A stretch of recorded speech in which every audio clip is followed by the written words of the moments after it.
I'm Eileen Anderson. I work as a switchboard operator. I'm visually impaired. I can't see more than 2 meters in front of me. Well, I only became visually impaired at the age of 14. And that was because when we were younger, with no injections against measles, myself, my brother and my sister all had measles and we played outside in the sun. And only afterwards, the after effects of that came out. Knowing that when you're 14, you were able to see today, and when you wake up tomorrow, you can't see anything. It was a great adjustment, but we learned to live with it.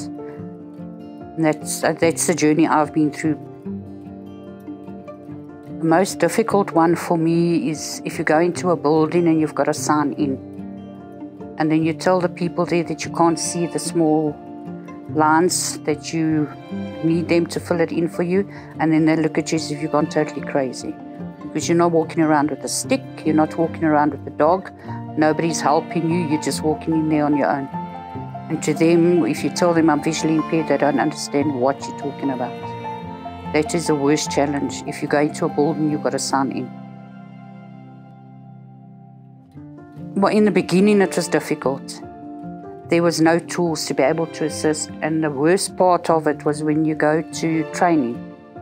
Every time I walked into a training room and they heard I was the visually impaired person, I was told, okay, just sit there and listen. It's only, I think I was in my 15th year when I was introduced to the Zoom text for the first time.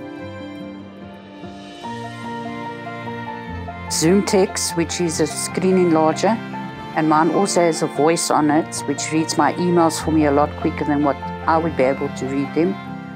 I'm working off of a 4 times enlarger, which makes it just big enough for me to be able to read.